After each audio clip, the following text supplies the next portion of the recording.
Hi everybody, welcome to the dungeon. My name is Robin and today is Flameworking with Black and White, volume 25. Okay, well, the technique I want to share with you guys today is just maddening. It really is, hence the title. Falling into the madness with checkers. I thought this technique was going to be so easy when I first saw it, but I spent months and months trying to just get the right video for you guys to watch. This technique can be extremely frustrating if you don't have the right ratio of dots. It's so important. As you become repetitive with different techniques, you start to notice these little nuances that need to be tweaked along the way.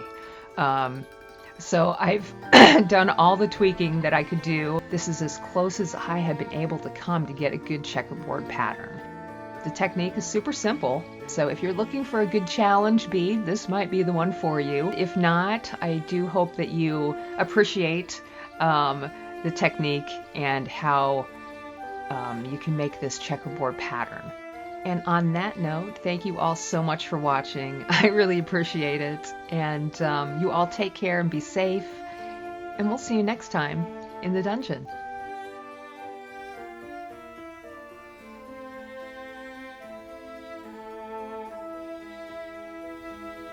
All right, here we are. We're going to start this piece out with a base of black. And I am just going to add a little bit to my mandrel.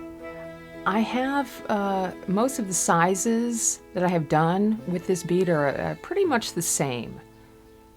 So what I'm doing here is I'm just getting 4 or 5 wraps up on my mandrel. And this is kind of how I am judging each bead every time I make them, so my pattern is just right. So I have 4 wraps, it looks like, on my mandrel. Then I'm just going to thicken them up and make it a little bit bigger.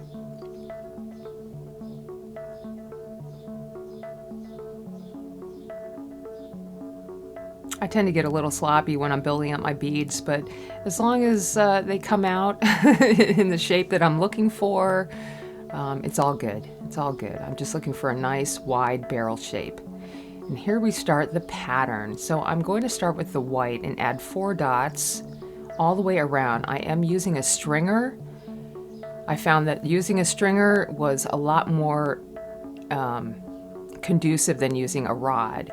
And in between those 4 dots, I'm going to put the exact amount of black. And then I will add a little bit more white. Now I did notice that if I just put one little bit, if the white dots are slightly larger than the black dots, that kind of worked out for me. But as you can see, I'm just adding very, very gently the black dots in between the white dots, so none of them are actually touching. That's really important. And then I will go ahead and continue to build up those dots once they're established. Now when I'm finished, I will have 3 rows of 8 dots, black and white. This is probably one of the more frustrating parts, I think, of making the checkerboard pattern, is getting your ratio of black and white just perfect. And once you have all these dots on here, I can see when I heat them up that everything looks very, very similar. Everything looks the same, the size of the dots. And once I feel comfortable with that, I will go in and individually press each one of these dots down just to start evenly getting them closer to the surface. And once I have those done, I will then go ahead and really, really gently start to smooth things out. And once you have this kind of base set of dots, and everything is nice and even and just the way you want it to look, we are ready to start the checkerboarding process. So get your tungsten pick ready And what we're going to go ahead and do here is get the flame a little smaller. You see the pattern there, it looks pretty even. We're going to get the flame nice and tight, and I am going to go ahead and use my tungsten pick and push in between the white dots, pulling the corners into where I am pushing.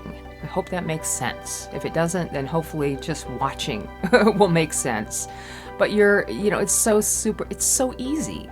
All I'm doing is indenting where I want those corners to be.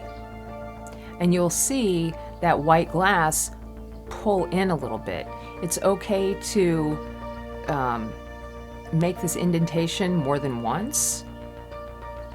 But once you have every single part of this indented, you'll notice that you have 4 small indentations around each white dot.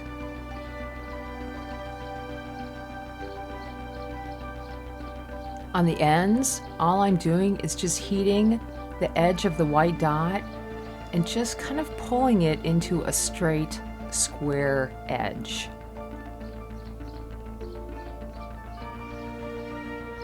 The important thing here is that both of the white corners meet each other at a central point all the way around.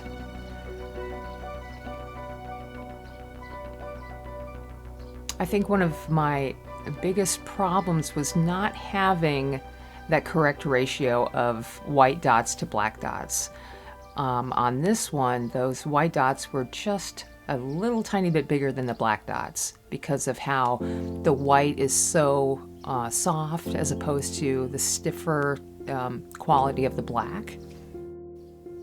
Once everything is indented, now what we're going to do is just very gently reheat and smooth it out, a little at a time, a little at a time. Take your time doing this, and hopefully when you're done, you will have this great black and white checkerboard pattern to amaze your friends with.